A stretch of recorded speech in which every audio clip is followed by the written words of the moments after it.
Hello, everyone. This is Chaplain John Denny, full-time support chaplain for the South Carolina National Guard. Welcome to yet another episode of Chap Chat.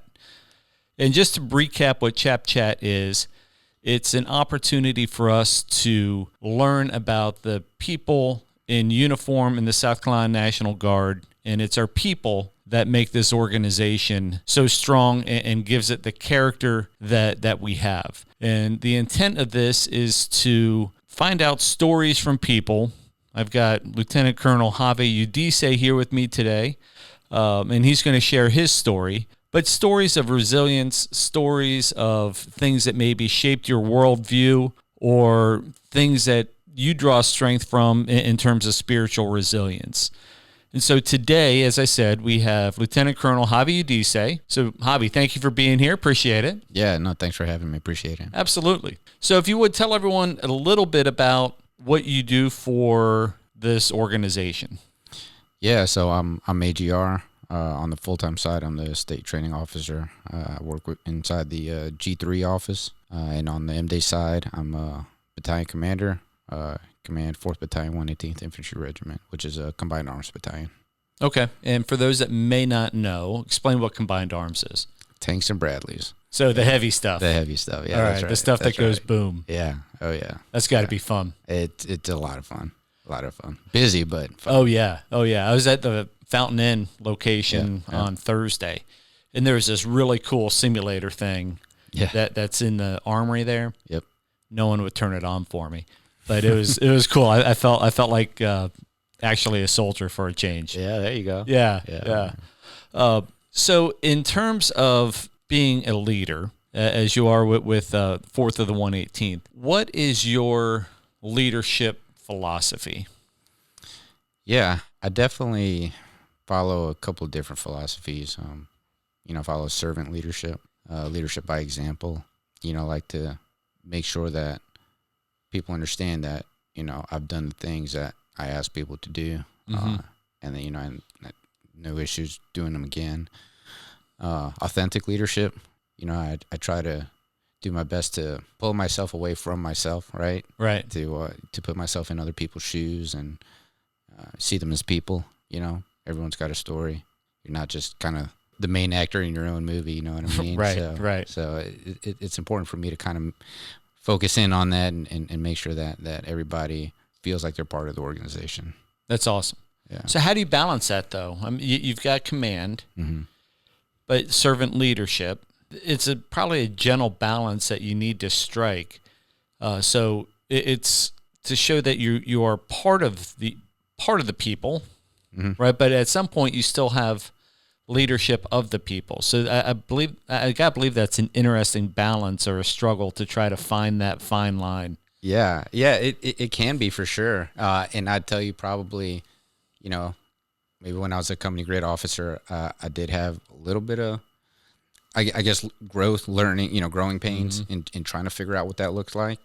But again, it's being genuine, being honest, being approachable, but at the same time having that competence and that confidence to show people that they should follow you, that you are their leader. Right. And then that instills a sense of comfort within people that, I can get on board. I can get with the program. I can do this. Right. So you're not just sitting in an ivory tower. Yeah, for sure. Did you grow up in 4th and 118th? I did. Yeah. I grew up in this version of it. So for a while there, within the last probably 20 years, 1st and 4th battalions of the 118th Regiment swapped flags a couple times. But yeah, I've always been, at least on the officer side, in the upstate. Okay. I enlisted down in the low country, but when I did, I went through PMA, kind of made my home up in the mechanized world. Okay. And PMA, for those that don't know, is Palmetto Military Academy. It is our officer leadership program. And that's what, 2 years? A little over a year. A little over a year. Yeah, the traditional program, yeah. Okay. So you may be familiar with ROTC or, really, I guess it's just those two, right? ROTC or PMA for the South Carolina National Guard for commissioning purposes. Yeah, or West Point, but yeah. Or West Point, yeah. Right. Does the Citadel's ROTC, right? They do, yeah. I did not go through I didn't commission through the ROTC program there. Okay. I'm a glutton for punishment, I guess. So Right. decided to do OCS, you know, after I was enlisted. So, Right. Yeah. I didn't know you were a Citadel grad. Yeah. I didn't know that. Yeah. Okay. Yeah, class of 2006. Oh, wow. Okay. Okay, Oh, good. yeah. Good. So you recently got promoted, and I remember vividly when you got promoted, your parents were there. It was a small promotion ceremony because you're about ready to take command. Yeah. And you're like, you know what? Let me just get promoted. Small thing. And then where the promotion ceremony is always a pomp, or the change of command, there's always a pomp and circumstance that goes with that. You're like, yeah, that'll suffice. And at your promotion ceremony, I was really touched. And you were emotional as well. Not necessarily because of the promotion, but I think because of what it represents. Yeah. Oh, yeah. And can you share with us the story that you shared at your promotion ceremony? Yeah. So, I was born in El Salvador during the Civil War back then in the 80s in El Salvador. And, you know, one thing led to another. My parents decided it was in our family's best interest to move to the States. You know, we have family. At the time we had family in the States, right? In I want to say late '85, we moved to New York. I was like a year old. You know, I moved to New York. Had somewhat of a support system there. My grandma was there. Had a couple aunts and uncles there. Moved to Queens, Jamaica, Queens. All right. Yeah, it was interesting. I mean, I didn't know any different, right? You know, I just thought that's what life was. But you know, now that I'm in my 40s, you know, I can look back on it and say, man, what was it like for my parents? You know, right. Like, goodness, to spend your entire life in one country and then move to a totally different country, totally different climate, totally different culture. Sure. I mean, you know, what a sacrifice. Yeah. You know, and I reflect on that a lot more now than I did before. But it's like super brave of them, you know. Absolutely. Just to do what needed to be done, right? So, yeah, we lived there for a while. You know, my dad worked a couple of jobs for a minute while we lived in New York. He actually worked in Pennsylvania removing asbestos. Oh, my gosh. Yeah. Oh, yeah. You know, so he worked out of state, so I wouldn't see him but on the weekends, right, when he'd come home. My mom, full-time student, she actually got her bachelor's degree in El Salvador, came here, and then got another bachelor's degree from a American accredited institution. So she got her bachelor's degree. As soon as she got that, she got a full ride offer to University of Maryland for her master's program. Wow. So in, I think it was 94, 95, we moved to Maryland, Hyattsville, Maryland, right outside of D.C. Lived there for about 3 years while my mom did her master's degree there. And, you know, she put out job applications. She's retired now, but she was in, you know, like public administration, you know, public servant. Put out job applications all over the country. And, you know, that kind of landed us in Greenville, South Carolina in 97. Okay. So we moved there, you know, pretty much just stayed there. I mean, been in South Carolina since 97, you know, but my mom continued. You know, she got her doctorate degree. Wow. Oh, yeah. Yeah, got her doctorate degree. Worked as the assistant county administrator for Richland County for a while. And then just over a year ago, retired as the Georgetown city administrator. How cool. Yeah. It's really the American dream, what you're explaining. Yeah. I mean, yeah, I'm telling you, it's, I mean, nothing worth having is easy to get. You know what I mean? So yeah. Obviously, your father was a hard worker. Yeah. Willing to do whatever it took to support the family, even working in another state. Right. While y'all are still trying to figure out this life in the United States. And your mom is pursuing education and continues to pursue until eventually she got her doctorate. That, to me, that's such a cool story. And I think he had said they came with just one suitcase. Yeah. It's I mean, you know, it's kind of easy to romanticize it now. You know, 30 some odd years later, almost 40 years later. But I mean, they were. I mean, they were very tough times. You know, very tough times. You know, but my mom, full-time student, she actually got her doctorate degree. And then just over a year ago, retired as the Georgetown city administrator. So, you know, financially, my parents, is this the right decision? Or, are we doing right by our family? Yeah. Just stressful things, lots of, I guess things that anybody in any stable situation would have issues with. They're trying to figure out on the fly while, moving in between jobs, raising children, studying full time. So yeah, no, I definitely remember those, stressful times, and, I guess it makes things today all the sweeter. Yeah. Yeah. Was there a language barrier when y'all first came, or did they have some semblance of speaking English? I think they knew a little bit of English. I actually learned English like in kindergarten. Okay. Like in school. But it was one of those where, Queens is a very, very diverse community. So it wasn't that, in certain areas it was easier to get along. It's just kind of the Hispanic communities there. But no, my mom, man, she's one of the most intelligent people I've ever met. Yeah. For sure. So she picked it up great. My dad, he speaks English, very thick accent. Yeah. But it's all good. They got by. Right. Pretty good. Right. Yeah. Definitely wasn't those where I can in grade school sneak. I'm telling the teacher, I was getting good grades, or what I mean? Right. Yeah. They knew enough to know what an A was, a B was, a C. Oh yeah. Yeah. And how does that example that they set for you, how has that shaped or transformed how you approach work, how you approach school and education, that kind of stuff? Because I think it's got to transform or shape your worldview somewhat. Oh yeah. Yeah. They just, even through the stressful times that, I remember, and I can tell, you would see it on them. They would just, there's no other option than to just keep going. Like that's just it. Like it's not, oh, we're going to give up, or we're going to, go on some program or go back to El Salvador or anything. It was just like, no, like this is what we set out to do, and, we're just going to do it. And, I guess growing up, I just never thought that there was any other option than just to do what you have to do and succeed at it. Whatever that is, right. It doesn't mean you have to like become some billionaire or financial whatever, you know what I mean? It's just whatever it is that you commit, that you decide that you're going to do, man, just do it. Right. It's going to be tough, but I like what you said. There's no other option than to just keep going. Yeah.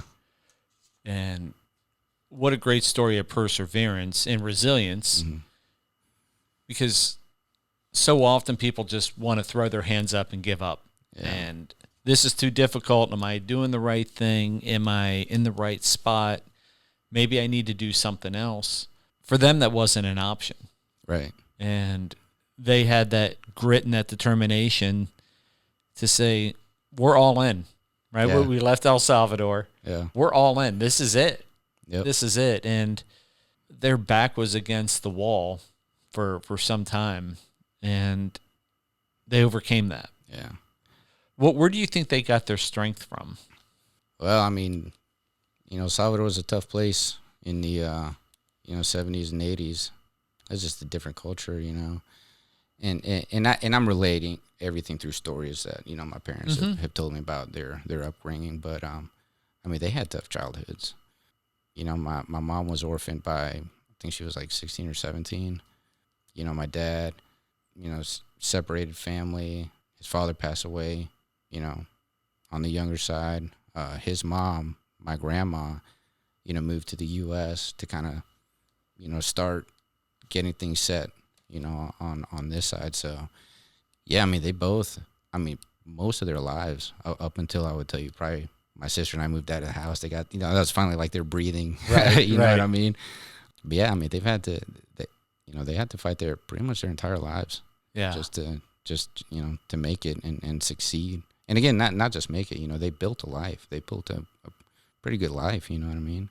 Just keep, they kept their eyes on the prize. And they're just, I go back to it like, there is no going back. Mm-hmm. There just isn't. What are you going to go back to? Right. What are you going to do? So. And now to see them retired has got to be a pretty cool thing. Oh yeah. Oh, it's man. yeah, I mean, honestly, you talking about the American dream. I mean, like, this is it. Like, we're living it. My parents live 10 minutes from us. My wife's parents live about an hour from us. I mean, tonight, we, wife and I have a thing. Grandparents are coming over to watch the kids. And, like, that's all, that's all they want to do. Right. So, yeah, I mean, it's great. I just couldn't, I don't know that I want anything more in life, than that. Yeah. You know what I mean? Like, right. It's, I'm grateful for it. It's great. We all worked hard for it. Mm-hmm. I'm in the phase of my life. It's just busy right now, right? Lots of things, but, this part's permanent or temporary, right? Yeah. So I'm going to enjoy the joys of it, the struggles of it, knowing that it won't be like this always. So, right. Yeah. How has seeing their struggle and their fortitude, how has that shaped you as a person? Oh, man. I mean, it shaped really, who I am. Again, my dad, hard worker. I mean, both my parents are hard worker, but just seeing growing up, right? My dad was actually, like physically, working hard, diligently. So I got that, hey, you got to work, right? And my mom on the education side, that was always important to her. So it was kind of just always an assumption, that my sister and I would go to college and, be professionals. And, like, there wasn't any notion that either of us wouldn't do that. It wasn't spoken or unspoken. That's just what it was going to be. You know what I mean? Yeah. And I think that's great. It's like, yeah, there's no reason not to. Right. I mean, there's no reason not to be able to accomplish the things you want to accomplish. I mean, I understand there's issues. And as I get older, I recognize, hey, there are, cycles, there are different issues that people face. And I get that. But for us, just the way that our family dynamic was, it was like, no, you're just going to keep doing what you got to keep doing until you get to where you need to be. So, right. Yeah. What were their thoughts when you decided to make a career out of the military? So, I mean, my dad was excited because he did a little stint back in El Salvador. So, it wasn't like entirely unforeseen. You know what I mean? There is some history of service, in my family back in El Salvador. Okay. I think I was probably more surprised than anybody else, to be honest with you. Yeah. It wasn't something that I thought about much in like high school. I mean, I'll tell you why I went to the Citadel. I mean, I was kind of a B student at the time, and I was like, man, I need some sort of, I was at least smart enough to know I needed some form of structure to get myself through college. Mm-hmm. You know what I mean? And I was like, oh, Citadel, military college. And this was back in like 2001 when I was starting to look at colleges. I didn't necessarily know all the history of the Citadel. I was just like, oh, military college then. Right. They'll keep me in line, right? Right. Yeah. Yeah. Yeah, and then from there, man, recruiter got me. Okay. Right? Okay. And I was like, yeah, no, I can do this. He's like, oh, you want college paid for? Yeah, sure do, bud. Yeah. So, I mean, but, my God, like, best decision, I mean, outside of family stuff, best decision I've ever made in my life, man. This is where it's at. It's great. I love everything about it. What do you love about it?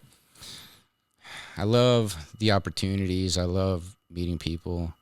I love traveling. It's made me comfortable being uncomfortable. Mm-hmm. You know what I mean? So all these challenges that I kind of saw growing up, I've been able to like act on, the challenges as an adult. I'm like, oh yeah, no, these are good challenges. That, it's like that use stress. Sure. Yep. It forces me to stay mentally sharp. Physically sharp. Probably be a little more physically sharp, but that's okay. I feel you. Yeah. I feel you. Yeah. But yeah, no, I mean, it's a new challenge every day. It's a new thing. Man, the people, great people. Right. I've just been so fortunate that, man, every team I've been on has just been top notch, and it's just like, wow, this is crazy. Yeah. Yeah. Before I joined the Guard when I was 37, mm-hmm. and so I came in real late. And prior to that, I had several civilian jobs, and there are good people there. Don't get me wrong, smart people, But when I came to the South Carolina National Guard and really got entrenched within the organization, it's totally different. Yeah. And 100%. because we're not working towards a bottom line. The bottom line at the end of the day is our people. Right. Not a dollar sign. And so that dynamic for me was completely different. But when you focus on the people, the results happen. Yeah. And yeah, the money still plays a part in it, but we don't have to make the money. We just got to spend it in a way that is That's right. that the taxpayers expect is an honest, good way of spending that money. Yeah. And so that dynamic for me was different. And instead of being in the money business, we're in the people business. And that's what really attracted me. And to your point, some of the people that we have, well, a lot of people that we have, they're great. All they want to do is do the right thing. Yeah, we've got outliers, and like we have in any organization. Sure. But by and large, the leadership that we have, the opportunities we get, to your point, you wouldn't be able to get that anywhere else. And my only regret is that I didn't do it sooner. Yeah, sure. And I've got 6 years left now until they see me off.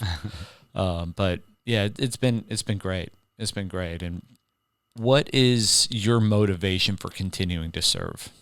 And besides the benefits and so forth. Yeah. But I think, knowing you the way I know you, there's something intrinsic within you. I mean, this isn't quite the romantic answer, but I'll get there, right? I mean, there's no reason not to leave. And when I say that, it doesn't mean that I'm being complacent and I have a nice cushy job or whatever. But like, I like what I do. Things are going well. Again, with every step. I mean, you talked about this recent promotion. I mean, the challenges keep increasing, but they're good challenges. They're tough challenges that, bring out the best in me, help me grow and mature, be a better person. And why would I stop something that just keeps me professionally and personally developing? Like I don't want to cut that off. And I like the people. Yeah. I mean, I think most people have like read or heard this. You don't leave or take jobs. Maybe you might take the job for the money, but you leave jobs because of the people, right? Right. So like I wouldn't. That's not in the calculus right now. Yeah. In your role, you travel a bunch, and as the 4th of the 118th commander, that requires a lot of time. Your role within the G3, the training session, requires a bunch of time. How do you balance work life? Because you have 2 daughters? 3. 3 daughters. Yep. And what are their ages? 11. You put me on the spot. Sorry. I'm just kidding. I didn't ask for anniversary. No. Okay. No. 11, soon to be 9, and 7. So Okay. about 2 years apart each. Okay. Yeah. How do you balance that? Because there's a lot. Those are crucial ages. Yeah. And a lot of things going on, whether it's music recitals or acting, whatever they're into. Yep. And how do you balance those things while still having to fulfill your commitment to your leadership role and also to the organization? Yeah. I mean, that's a great question. And I mean, as a responsible steward of both, right, my profession and my family, I know when I have time to take one to give to the other. I mean, to your point, I was out of town last week. I'm out of town the last week of February down in Fort Stewart. Tonight, leaving early, my youngest has a recital at school, so leaving at 4. Okay. You know what I mean? And again, it's Mondays, I'm on the phone, I'm answering emails. So I try to give everything its due when I can. Again, not, taking advantage of one or the other, right? Yeah. But I feel like if you take an earnest look at, an earnest, responsible look at how you can manage your day and get things done, then just do that. Right. It's not try to overcomplicate things. You know what I mean? Right. Yeah. So in between all that, all your responsibilities and people looking to you for answers, solutions to things, guidance, how do you take care of yourself? Um, Or is that one of those things, I'll worry about it, I'll sleep when I'm dead kind of thing? No, actually no. So let me add the last part. How do I balance stuff? I mean, I can't do it without my wife, Stacy. Mm-hmm. I mean, she is like, man. Good answer. Good too answer. good. What way Too to good reel yeah, it back. I know, right? Yeah. No, I mean, she is too good. You know, she's launching her career at the same time where I'm like at the busiest part of mine, you know, and, you know, I mean, those are conversations, right? You know, how do we mutually support each other? Mm-hmm. It doesn't look the same way every day, but it's just having that discussion. Yeah. But anyways, going back, remind me. How do you take care of yourself? Oh, with yeah. everything that you have responsibility for. Yeah. So, honestly, I have a really good group of guys from my church that we just kind of text each other. You know, we encourage each other to make time for prayer and meditation. Like to do it about three times a day. Mm-hmm. You know, get what you can, right? Right. You know, 100%. Again, taking myself out of myself. Mm-hmm. You know, that part of it is, I mean, me personally, I don't look at it like I can't give myself rest. You know, it's something I have to look to the Lord to give me, right? So that's, you know, that prayer, that meditation, that reflection, you know, whether it's a daily reading, whether it's just reflecting on like what's going on in my life, you know, what's going on in the world, whatever. Right. You know, just kind of, I'm learning, right? You know, I'm learning how to kind of just sit with those things and just kind of reflect on them and how I should kind of be interpreting just everything through prayer. And that's that in and of itself gives me joy. I mean, don't get me wrong, you know, have a beer with the boys every now and then, right? Oh, sure. But, yeah, you're infantry. yeah. That's right. Yeah. That's right. Yeah. No, that's good. And that's, again, part of this podcast is understanding where people draw their strength from. Mm-hmm.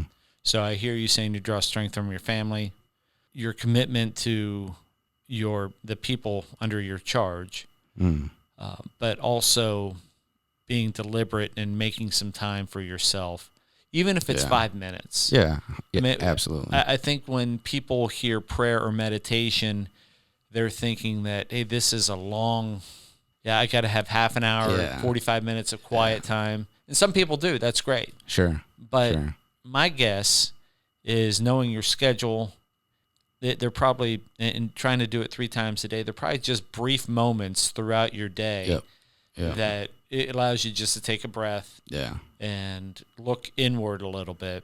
That's right. And look upward some. Yep. And so to be able to find some peace in the chaos of your day. And there's a million reasons. There's a million excuses to give yourself for it's not the right time. You know, whether it's your mood, you know, or you think you're busy or this and the other. But it's like, no, man, just take where you are right now. Just take that and be in prayer in that state, mm-hmm. and try to receive what you can get right there. You know, I feel like that cuts down on most of the excuses, and you know, and I get something out of it. So talk to me briefly, if you're comfortable with this, about when you're in that practicing that prayer and meditation. What does that look like for you? Yeah, so, you know, in the morning, you know, and again, these are things I'm working. So it's not like I've been doing them for years. No, I get right? it. You know, I get it. These are, you know, things in development in the works. But in the morning, you know, I try to do an offering. You know, hey, what's my schedule look like today? What are the things I'm going to be doing? You know, where do I think that my emotional gaps, shortfalls are going to be throughout each one of these things? You know, and I don't pray, you know, hey, Lord, you know, help me be patient today, or, you know, help me be caring, whatever it is that, you know, I think I'm going to need. You know, throughout the day, you know, I'll do like a reading, try to reflect on it for a minute. And it's somewhere where if it'll hit me, if I'm reading it and I'm like, oh yeah, this is what I need to think about. Or, you know, just kind of, okay, all right, this is what it was, and just kind of sit with it for a minute, stew on it as you're doing stuff, and then, you know, might hit you. Sure. And then in the evening, it's just kind of, you know, you AAR the day, right? Right. You know, hey, where did I do well? what were my shortfalls? What could I have done better? Who do I need to apologize to? Right. Right. Yeah. So I mean, that's generally how I try to model it. That's good. Yeah. That's good. And that keeps you grounded. Yeah, absolutely. Yeah. I mean, yeah, that's, I suppose I could be, if I let myself be someone who, can have a big ego. I mean, I don't know, not for any other reason than I'm human, right? Mm-hmm. But things like that definitely help me stay grounded and humble. Remind me that I'm just a dude like everyone else trying to make it. And make their way through the world. Yeah, for sure. Yeah, and that's good. Another takeaway I got from it is you have that circle of friends that are like-minded. Yeah, that can provide some encouragement for you when things get tough. Yeah. So that's important. Oh, it's yeah. important to have your circle. Oh yeah. Yeah. I mean, you definitely, you hear you reap what you sow, right? Mm-hmm. But that you reap a lot more than you think you do. It's not just in what you do, right? It's who you're around. It's the things you say, the things you think. Mm-hmm. You know what I mean? Not trying to get too preachy, but no, but it makes sense. Yeah, it makes sense. So I mean, all these things make up who you are, whether you acknowledge it or not, right? Right. So, yeah, I just try to be more cognizant now of those things than I used to be. Yeah. Yep. Well, that's good. That's good advice, and that's good stuff, because it really starts to hit to the heart of what one of the objectives of this podcast is how do you, in a chaotic world, how do you find a little bit of peace to be able to keep going? Mm-hmm. And I appreciate you coming in and sharing your story and of your parents, and what a great story that is. The American dream. And the dream isn't, I guess the dream is part of it is in the journey. Yeah. No, we have no other choice. This is what we got to do. Right. But to see the fruits of their labor, and now that they can sit back and just enjoy. Oh yeah. They can enjoy what they've sowed. Mm-hmm. Which is watching you and your sister being strong members of society that are giving back, having grandkids to just soak in and be with. Whereas if they stayed in El Salvador, they may not have had that. Yeah, right. And also to hear how you balance everything. It was really part of this podcast as well. It's to be able to, again, it doesn't have to be a long process to be able to stay grounded, but it's an intentional process. 100%. The intentionality of it is vital. Yeah, that's nailed it. Yeah. So I really appreciate you coming in. You're a valued friend to me, and you too. You're valued to this organization. And I know 4th and 118th is lucky to have you. Some of the soldiers may not think so, but I think I think so. Or so you've heard, right? Yeah, so I've heard. But no, I mean, you do great things for this organization, and people like you are what make this organization what it is. When we were talking about people, you're some of those good people, and I appreciate you. I appreciate you taking some time to be on this podcast. Yeah, and that's it. I really do appreciate you. Yeah, no, thanks. I mean, yeah, it was a great opportunity. Hope someone listens to this and kind of get something from, if one person gets something from it, right? That's it. So the one person listening, that's right. If that one person gets something from it, that's what counts. And that's what this is about. Yeah. That's great. Thanks for having me. Absolutely. Absolutely. So for anyone out there listening, if you have a unique story, or if you have something that you do that grounds you spiritually, or something that you've been through that has increased your resilience and you've grown through that, please hit me up. I'd love to hear your story. I'd love to get you on the podcast. And like Javi said, maybe someone can take something away from your journey and what you've experienced. So thank you for tuning in to Chap Chat. Chaplain Denny signing off.